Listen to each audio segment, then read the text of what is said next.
ಮನುಷ್ಯನ ಮೂಲಭೂತ ಸಮಸ್ಯೆ ಏನು ಅಂದರೆ, ಅವನು ತನ್ನ ಜೀವನದಲ್ಲಿ ಎಲ್ಲವುದನ್ನು ತನ್ನ ಹಿಡಿತದಲ್ಲಿಟ್ಕೊಳಕ್ಕೆ ಹೋಗ್ತಾನೆ. ಜನ ಅವನು ಅನ್ಕೊಂಡಂಗೆ ಬಿಹೇವ್ ಮಾಡಬೇಕು ಅಂತ ಅನ್ಕೊತಾನೆ. ಜೀವನದಲ್ಲಿ ಎಲ್ಲ ಕಷ್ಟಗಳು ಹೋಗಿ ಬರೀ ಸುಖಗಳೇ ಇರಬೇಕು ಅನ್ಕೊತಾನೆ. ಭವಿಷ್ಯ ಅವನು ಅನ್ಕೊಂಡ ದಿಕ್ಕಿನಲ್ಲಿ ಸಾಗಬೇಕು ಅನ್ಕೊತಾನೆ. ಇದು ಪ್ರತಿಯೊಬ್ಬ ಮನುಷ್ಯನ ಆಸೆ.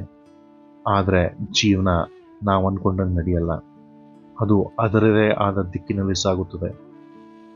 ಚೀನಾದ ಒಬ್ಬ ತತ್ವಶಾಸ್ತ್ರಜ್ಞಾನಿ ಲಾವ್ ತ್ಸು ಏನು ಹೇಳ್ತಾನೆ ಅಂದರೆ, ನಾವು ಜೀವನದಲ್ಲಿ ಯಾವುದಕ್ಕೂ ವಿರೋಧ ವ್ಯಕ್ತಪಡಿಸಬಾರ್ದು.